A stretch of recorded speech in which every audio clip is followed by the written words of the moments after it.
हाय बच्चों, आज फिर हम लोग नेम रिएक्शन की सीरीज में एक नई रिएक्शन डिस्कस करने वाले हैं। उस रिएक्शन का क्या नाम है? HBZ reaction. शॉर्ट फॉर्म बेटा क्या कहा जाता है? HBZ रिएक्शन के बारे में डिस्कस करने वाले हैं। और फिर आप सभी का एक बार इस टेंजेंटस केमिस्ट्री वर्ड में बहुत बहुत स्वागत है। आज हम लोग डिस्कस करेंगे HBZ रिएक्शन। अगर इसके फुल फॉर्म की बेटा बात करते हैं तो हेल-बोलहार्ड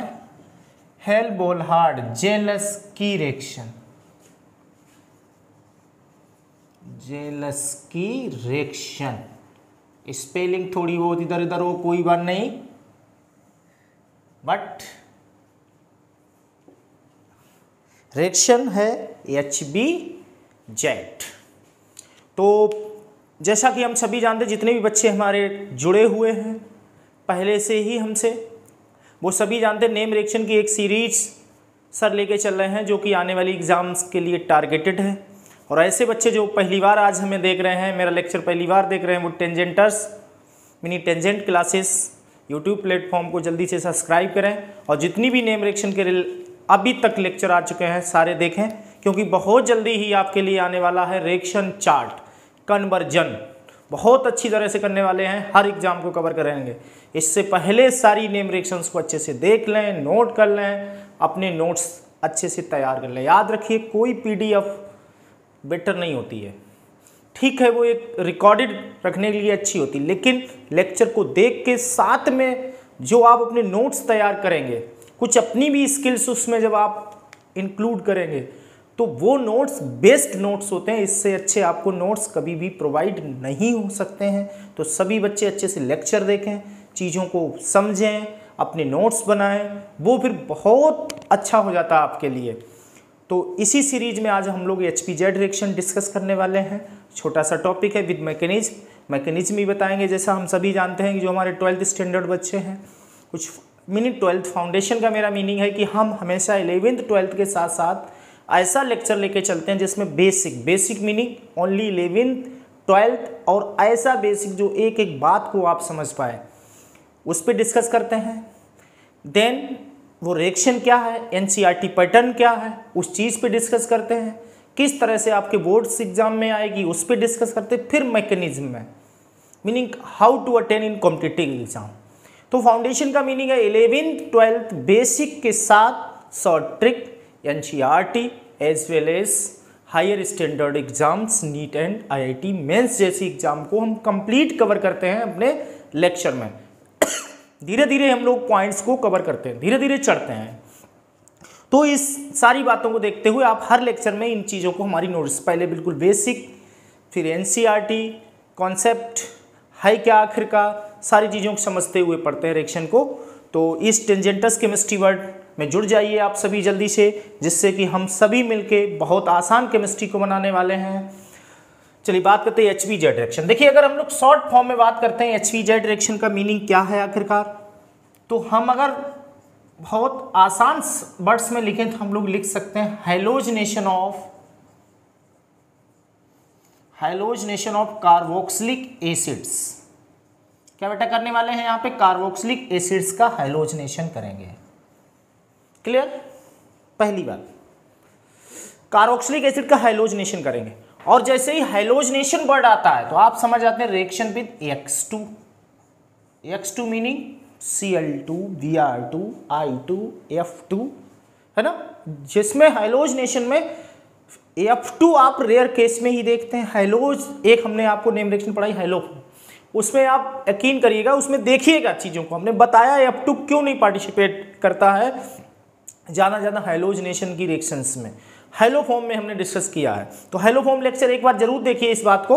और उसके बाद आयोडीन की क्या स्थिति है, आयोडीन I2 में बहुत जल्दी कन्वर्ट होता है जब फ्री रेडिकल रिएक्शंस वगैरह देता है, जहाँ पे हमने आपको डिस्कस किया था। एक हमने मार्कोनिकॉप एंड एंटी मार्कोनिकॉप का लेक्चर दे चुके हैं, उसमें देखिएगा बहुत अच्छे से हमने एंटी मार्कोनिकॉप में बताया कि HBr ही क्यों उस रिएक्शन को देता है, अदर्स क्यों नहीं देते हैं। तो बहुत सारी बातें हैं हाइलोफॉर्म में एंटी मार्कोनिकॉप देखिए तो बहुत अच्छे अच्छे पॉइंट आपको वहाँ पे मिलने वाले हैं। तो यहाँ हाइलोजनेशन जब करेंगे तो most of Cl2 and Br2 दो हाइलोजन यहाँ पे हाइलोजनेशन में बहुत ज़्यादा यूज होने वाले हैं HBZ रिएक्शन में। और एक और बेटा यहाँ पे एक लिमिटेशन इस रिएक्शन की हो गई है, चाहे इसकी लिमिटेशन माने या इसकी कंडीशन माने, जो भी हम जानते हैं। लिमिटेशन क्या है? दिस हाइलोजनेशन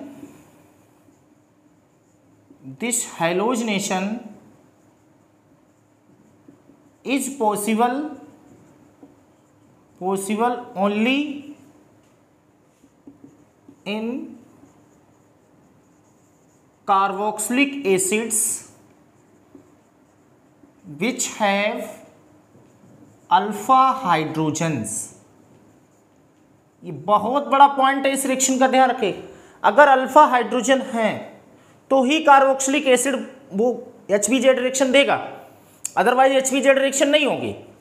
जैसे बात करें CH3COOH है ना, इसे क्या कहते हैं? एसिटिक एसिड कॉमन नेमिंग में। वैसे तो एथेनोइक एसिड कहेंगे।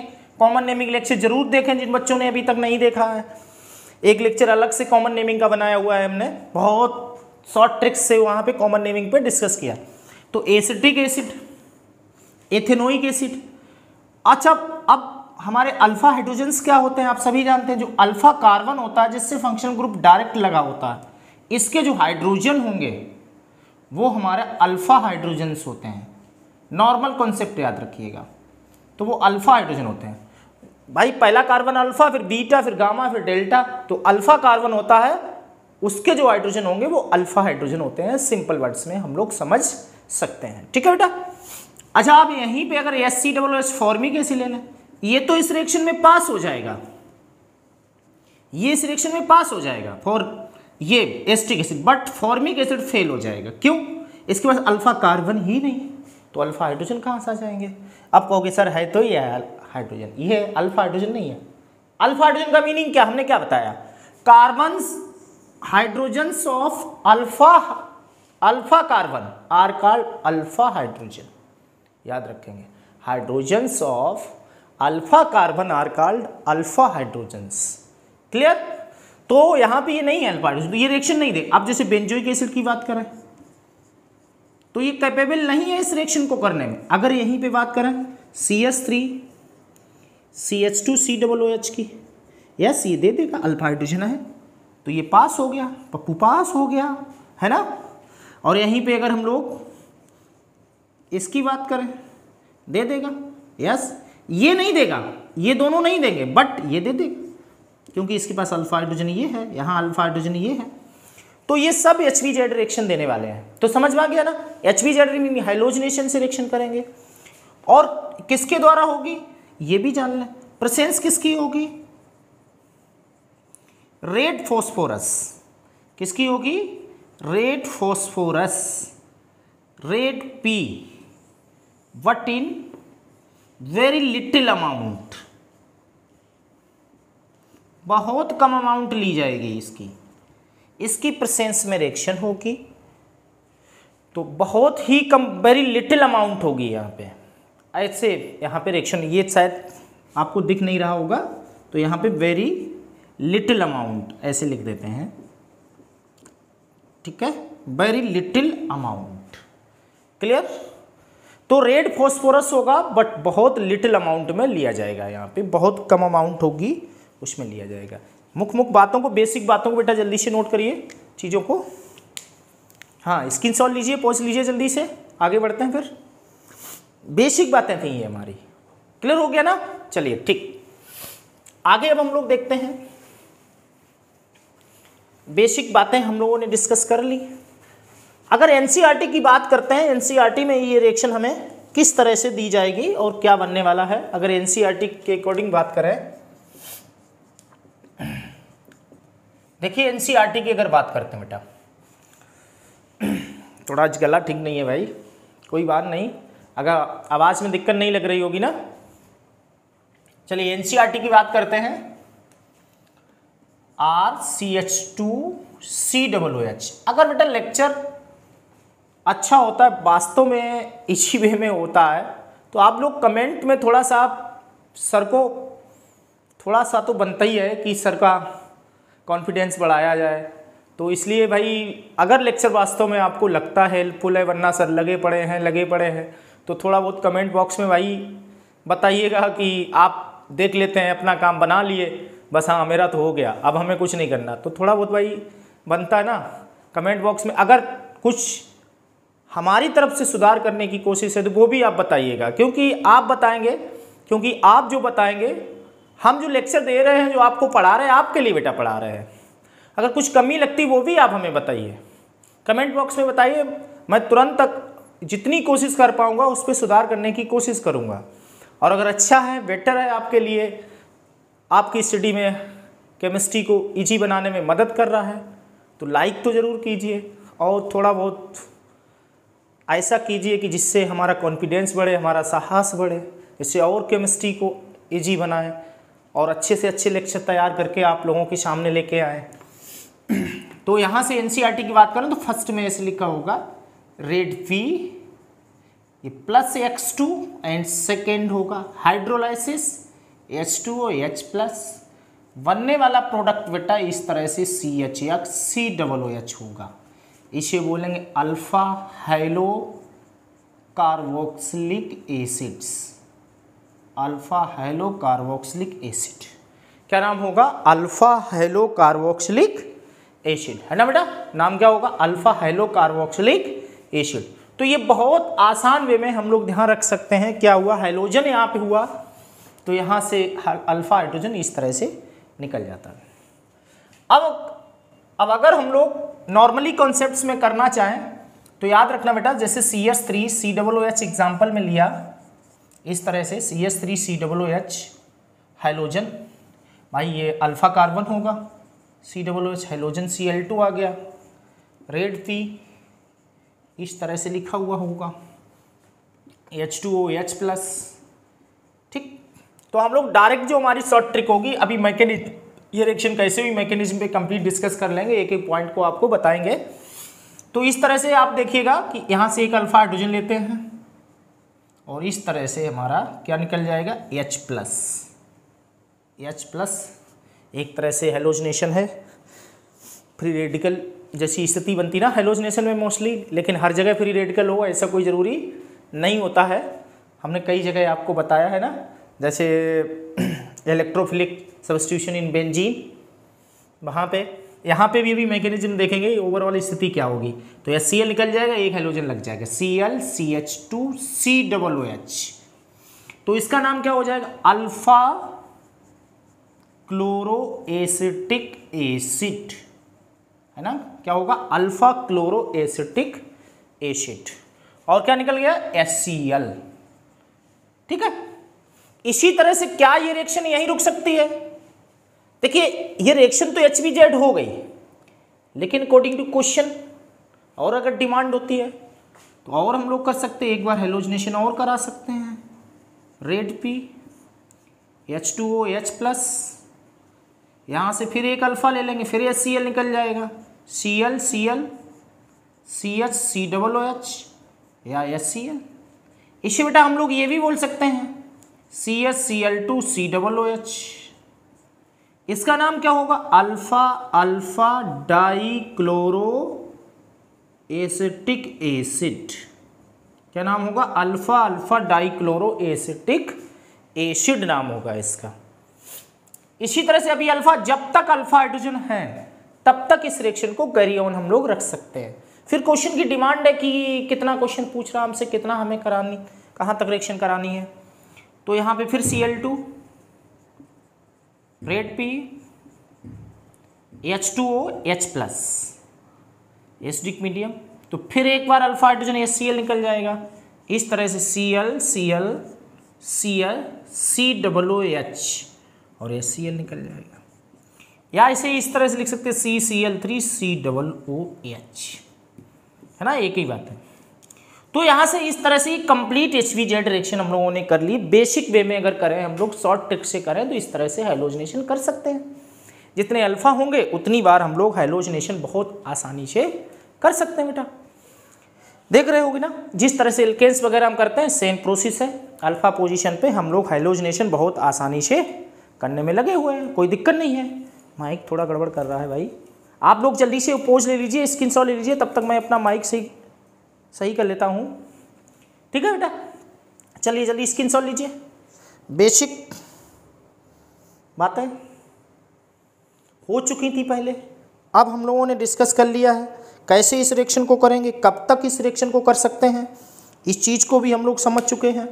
जब तक अल्फा हाइड्रोजन रहेंगे तब तक हैलोजनेशन किया जा सकता है। यहाँ पे एक बहुत बेहतरीन क्वेश्चन आता है। देखिए पहले तो ये लेक्चर हम लोग अटेंड कर चुके हैं, acidic strength of carboxylic acid, special lecture बना हुआ है ऑर्गेनिक केमिस्ट्री के प्लेलिस्ट के अंतर्गत। टेंजेंट क्लासेस को सब्सक्राइब कीजिए, तुरंत देखिएगा। Acidic strength of carboxylic acid, basic strength of amines, special lecture बनाया, हर एग्जाम में क्वेश्चन यहाँ पे आता है।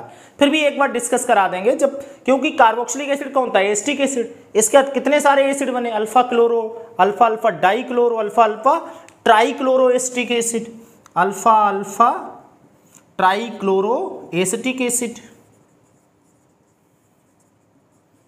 है ना। इस तरह से ये भी एक हमारा तैयार हुआ। तो यहाँ एसिडिक स्ट्रेंथ पे भी अभी हम लोग बात करने वाले हैं। ठीक है बेटा, तो इस तरह से ये हमारा नॉर्मल एक वे है HBZ रिएक्शन करने का, इजी वे है कैसे HBZ रिएक्शन हम लोग करेंगे। एक आसान सी छोटी सी रिएक्शन है, पोच ले लिया होगा, स्क्रीनशॉट ले लिया आप सभी ने। चलिए आगे देखते हैं, बातों को समझते हैं। अब यहीं पे थोड़ा सा हम लोग डिस्कस कर लेते हैं एसिडिक स्ट्रेंथ पे, उसके बाद मैकेनिज्म पे बात करेंगे। अच्छा पहले मैकेनिज्म पे बात कर लेते हैं, फिर एसिडिक स्ट्रेंथ पे थोड़ा सा यहाँ पे टॉपिक आया है तो 2-4 मिनट यहाँ पे डिस्कस कर लेंगे, रिवीजन हो जाएगा आपका। और बहुत अच्छा देखने के लिए तुरंत जाके अपने ही प्लेटफॉर्म, प्यारे से प्लेटफॉर्म टेंजेंट क्लासेस पे तुरंत लेक्चर देखिएगा, acidic strength of carboxylic acid. उसमें हमने बहुत अच्छे से डिस्कस किया, जिसमें फिनॉल वगैरह के बारे में भी डिस्कस किया है, फिनॉल एल्कोहल्स की एसिडिक स्ट्रेंथ के भी बारे में डिस्कस किया है। तो यहाँ पे मैकेनिज्म देखते हैं बेटा, मैकेनिज्म कैसे होती है। ओके चलिए, मैकेनिज्म में पहले एनसीईआरटी की रिएक्शन को लिख लेते हैं। CH2COOH red P plus X2 H2OH plus R, ठीक है, चीजों को समझ चुके ना, HX। ओके, अब ये रिएक्शन कैसे हुई, ओवरऑल इसकी मैकेनिज्म को समझें। देखिए बेटा, स्टेप फर्स्ट पॉइंट में क्या होने वाला है, यहाँ पे फॉस्फोरस एंड X2 आपस में रिएक्शन करके बनाएंगे PX3। क्या बनाएंगे, PX।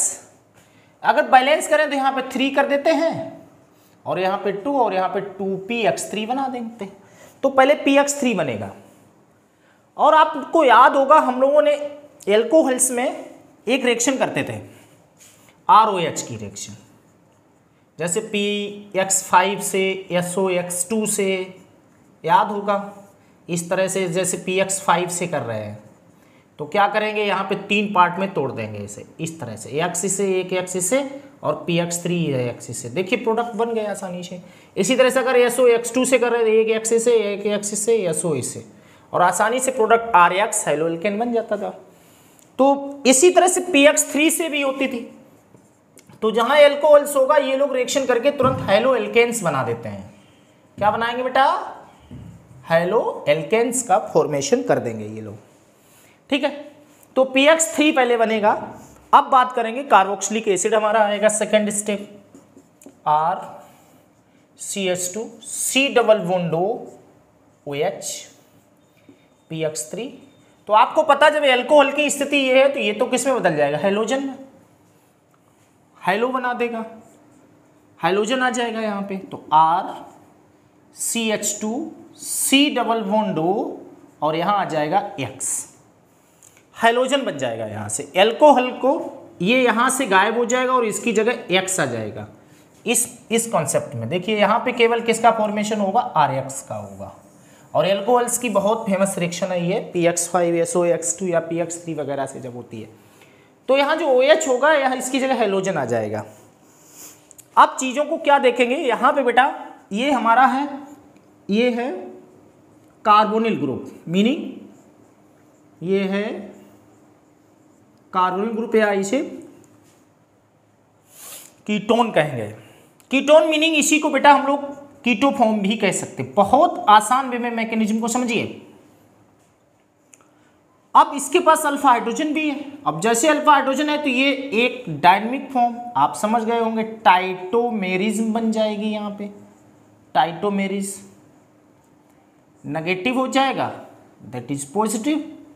अब यहाँ पे ये नेगेटिव, ये पॉजिटिव, ये बॉन्ड बना देगा और ये H यहाँ पहुँच जाएगा। स्थिति ये होगी RCH डबल बॉन्ड C, ये OH बना देगा और ये X हो जाएगा। इसे इनॉल फॉर्म कहेंगे। याद आया होगा थोड़ा थोड़ा सभी को, क्या कहेंगे? इनॉल फॉर्म। क्लियर भाई? टाइटोमेरिज्म में दो टाइटोमर्स होते हैं, एक होती है हमारी कीटो फॉर्म और एक होती है इनॉल फॉर्म। तो यहाँ पे इसीलिए ये रिवर्सिबल सिंबल लगाया हमने। अब आगे की बात, यहां से H ये आगे हट गया, यहां आ गया H। अब बेटा दूसरा हेलोजन का मॉलिक्यूल आएगा X2, तो X इस तरह से है ना। अब यहां की स्थिति देखो क्या है, ये बॉन्ड तोड़ देगा नेगेटिव और ये पॉजिटिव हो जाएगा बेटा। जब ऐसा होगा, अब यहां से ये भाई पाई बॉन्ड है, पाई बॉन्ड को देख के ये कैसा हो जाएगा? पोलराइज होगा, पोलराइजेशन होगा। यहाँ पे पाई बॉन्ड्स हैं। जब ये जो मॉलिक्यूल होगा किसका काम करने लगेगा? ये पोलर का। पोलर का मीनिंग एक पॉजिटिव एक नेगेटिव। जो नेगेटिव वाला होगा ये तो इससे जाके बॉन्डेड हो जाएगा और जैसे ही पॉजिटिव देगा तो ये बेटा यहाँ बॉन्ड तोड़ देगा ऐसे, तो ये प्लस ये माइनस, ये बॉन्ड फिर दोबारा बन गया कीटो फॉर्म और ये हाइड्रोजन जाके यहाँ बॉन्डेड हो जाएगा। स्थिति अब इस तरह से बनने वाली है, CHX आ गया, C डबल बॉन्ड O हो गया और ये X हो गया और क्या निकल जाएगा? ये X minus H plus HX निकल जाएगा। क्लियर हुआ? चीजें समझ में आई? बात को समझ गए? फिर एक बार देखिए, PX3 बना, PX3 आया तो OHX में कन्वर्ट हो जाएगा, टाइटोमेरिक फॉर्म बन जाती है, नेगेटिव पॉजिटिव, अल्फा हाइड्रोजन है तो इनॉल फॉर्म बन गई। देखिए इस तरह से। अब जैसे हेलोजन, दूसरा हेलोजन आया तो यहाँ पे पोलर नेचर है, पाई बॉन्ड से पाई बॉन्ड होते कैसे होते? पोलराइजेशन घूमते रहते हैं, टूटते बहुत जल्दी से, तो इसकी वजह से पोलराइजेशन होगा तो ये जो X2 होगा पोलर हो जाएगा, पॉजिटिव नेगेटिव में टूट जाएगा, तो ये नेगेटिव वाला इसके पास भाग जाएगा, है ना। इस तरह से जैसे ये इसके पास होता, अब तो ये H प्लस को जाना पड़ेगा तो H प्लस और X माइनस HX बना देंगे और ये स्पीसी बन के हमारी तैयार हो गई। अब हमें क्या करना पड़ेगा?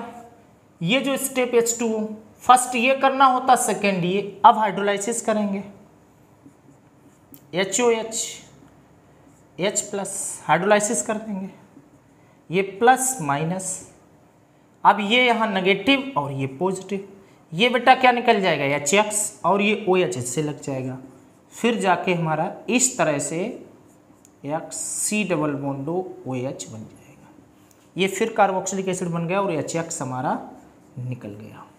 क्लियर हुआ? तो देख रहे हैं हम लोग कितनी आसानी से HBZ की मैकेनिज्म हम लोगों ने कर ली, बातों को समझ लिया कि मैकेनिज्म आखिरकार है क्या। ओके बेटा, चलिए जल्दी से स्क्रीनशॉट ले लीजिए और ये रिएक्शन आखिरकार होती कैसे है, ओवरऑल इसमें असली मामला क्या है, असली बात क्या है, ये भी चीज़ हम लोग समझ चुके हैं चीज़ों को। चलिए जल्दी से पहुँच लीजिए, स्क्रीनशॉट लीजिए। और इस तरह से HBZ रिएक्शन को हम लोगों ने आसानी से कंप्लीट कर लिया है। हो गया? पहुँच ले लिया, स्क्रीनशॉट हो गया? यस। चलिए तो अब ओवरऑल हम लोग HBZ पढ़ चुके हैं, HBZCA हम लोग जान चुके हैं, ऐसे कार्बोक्सिलिक एसिड जिनके पास अल्फा हाइड्रोजन एटम होगा, क्या होगा? अल्फा हाइड्रोजन, वो आसानी से red P in little amount hydrolysis in acidic medium के द्वारा आसानी से अल्फा हेलो कार्बोक्सिलिक एसिड का फॉर्मेशन करेंगे। और जब यहाँ पे नए ग्रुप्स या एटम्स का इंसर्शन बेटा होगा तो यहाँ पे नए कार्बोक्सिलिक एसिड्स बनेंगे। अब जब नए कार्बोक्सिलिक एसिड आने लगेंगे COOH तो वो ही रहेगा, वह दूसरे लोग आएंगे तो उनकी एसिडिक स्ट्रेंथ पे भी इफेक्ट पड़ेगा, और जब एसिडिक स्ट्रेंथ पे इफेक्ट पड़ेगा तो आपको पता फिर क्या होने वाला है, एसिडिक स्ट्रेंथ पे क्वेश्चन आ जाएगा। लेक्चर हो चुका है, आप उसे देख सकते हैं। Acidic strength of carboxylic acid, basic strength of amines वगैरह पे लेक्चर हो चुका है, हम ले चुके हैं एक। उस पे हम लोग टेंजेंट क्लासेस प्लेटफॉर्म पे जाके उसे देख सकते हैं। फिर भी आप एक क्वेश्चन कर सकते हैं, जैसे चीज़ों को समझ सकते हैं, हम लोग बता सकते हैं आपको। एक बार फिर समझ लीजिए, जैसे एसिटिक एसिड था, इसमें HBZ रिएक्शन अप्लाई हमने की तो इसे एसिटिक एसिड कहेंगे। फर्स्ट फॉर्म ये थी, इसी की सेकेंड फॉर्म बन जाती है CH2COOH, है ना, तो इसे अल्फा क्लोरो एसिटिक एसिड कहेंगे। ये सेकेंड फॉर्म बन गई इसकी। फिर अगर हमने हेलोजनेशन किया तो CH3OH alpha alpha dichloro acetic acid कहेंगे। इसे थर्ड फॉर्म कहेंगे। फिर एक बार हेलोजनेशन करेंगे, alpha alpha trichloro acetic acid,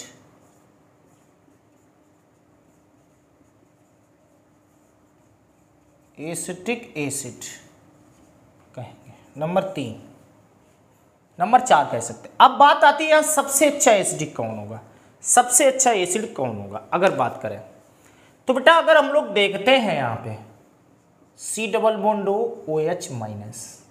तो जहाँ से H+ ईजिली निकलेगा वो अच्छा एसिड होगा। चीज़ों को समझिए, इस तरह से लिख लें, इन्हें ज़्यादा बेटर होगा, समझ जाएंगे बातों को हम लोग इस तरह से, ठीक है। तो यहाँ जब ये H+ बाहर भागने की सोचेगा कि हमें H+ जल्दी निकल जाए और जल्दी अच्छा एसिड होने का हम प्रमाण दे दें, यहाँ पे प्रूफ दे दें कि हम अच्छे एसिड हैं, तो CH3 कैसा ग्रुप होता है, electron withdrawing group, electron donating group, EDG है, इलेक्ट्रॉन डोनेटिंग है। तो ये इलेक्ट्रॉन क्या करेगा, डोनेट कर देगा, इसकी इलेक्ट्रॉन डेंसिटी बढ़ा देगा, तो यहाँ पे अट्रैक्शन हो जाएगा, H+ को जल्दी निकलने में बाधा पैदा करेगा, रोकेगा, कहाँ जा रहा है उसे जल्दी निकलने नहीं देगा यहाँ से। अब यहाँ जब H+ निकलने की बारी आएगी तो ये हल्का वो डिस्टर्ब करेगा, तो ये खींच लेगा, तो ये हल्का वो डेल्टा पॉजिटिव हो जाएगा। तो यहाँ इससे कंपेयर में इसमें ईजिली से निकलेगा H+, क्योंकि यहाँ पे -I लगा हुआ, इलेक्ट्रॉन विड्रॉइंग ग्रुप होता है, ये हाइड्रोजन इलेक्ट्रॉन विड्रॉइंग ग्रुप है। और यहाँ अब आप समझ चुके होंगे यहाँ H+ और जल्दी निकलने वाला है, क्योंकि और अच्छा प्लस हो जाएगा तो रिपल्सन हो जाएगा, यहाँ भी रिपल्सन होगा, यहाँ भी होगा, है ना बेटा, इस समझ में आया। तो यहाँ भी रिपल्सन होगा और अच्छा एसिड हो गया, और आसानी से H+ निकलेगा और अच्छी एसिडिक स्ट्रेंथ हो जाएगी। इसी तरह से यहाँ 3 लगे हुए तो बेहतरीन तरह से निकलेगा, मोस्ट मीनिंग यहां से ईजिली रिलीज H+ आयन, क्या होगा, ईजिली रिलीज H+ आयन, सबसे आसानी से यहीं से निकलेगा H+। तो सबसे अच्छा एसिड कौन हुआ, trichloro acetic acid, alpha alpha trichloro acetic acid. तो यहाँ 4 मोस्ट, फिर ये थर्ड, फिर यहाँ पे सेकेंड, और सबसे बेकार हो जाएगा फर्स्ट। याद रखिए बेटा, यहीं पे एक क्वेश्चन और आपको फंसा सकते हैं। जैसे इन्होंने कह दिया CH2F लगा दिया, COOH, Cl CH2COOH, इन दोनों में अच्छा कौन है, फर्स्ट है या सेकेंड। ये भी -I ग्रुप है, ये भी -I, ये भी इलेक्ट्रॉन खींचेगा, डेल्टा प्लस ये भी करेगा, H+, कहाँ से H+ ईजिली निकलेगा। अब आप जान सकते हैं ये ज़्यादा इलेक्ट्रोनेगेटिव है तो ये ज़्यादा टाइटली ज़्यादा ताकत से खींचेगा, तो यहाँ पे प्लस चार्ज ज़्यादा हो जाएगा, मीनिंग रिपल्सन ईजिली हो जाएगा। तो यहाँ पे इनकी इलेक्ट्रोनेगेटिविटी पे हम लोग डिस्कस करेंगे हमेशा, यहाँ बात करेंगे। तो यहाँ पे फर्स्ट इज ग्रेटर देन इस सेकेंड वाला हो जाएगा, पहला जो हमारा होगा वो ज़्यादा एसिडिक होगा कंपेयर टू सेकेंड, क्योंकि यहाँ पे फ्लोरीन इलेक्ट्रोनेगेटिव एटम हमारा आया हुआ है। क्लियर हो गया ना, बातें समझ में आ गई। चलिए कर लीजिए, इसी के साथ ये लेक्चर कंप्लीट होता है। और HBZ रिएक्शन को हमने लोगों ने अच्छे से सीख लिया, छोटा सा ये भी हम लोगों ने टॉपिक डिस्कस कर लिया। इसी के साथ बेटा ऐसे बच्चे जो पहली बार देख रहे हो टेंजेंटल्स वर्ड को तुरंत सब्सक्राइब कीजिए। नेम लेक्चर की सीरीज से जुड़ी आने वाले सभी लेक्चर्स को टाइम से अटेंड कीजिए, जिससे केमिस्ट्री हो जाए आसान। Thank you.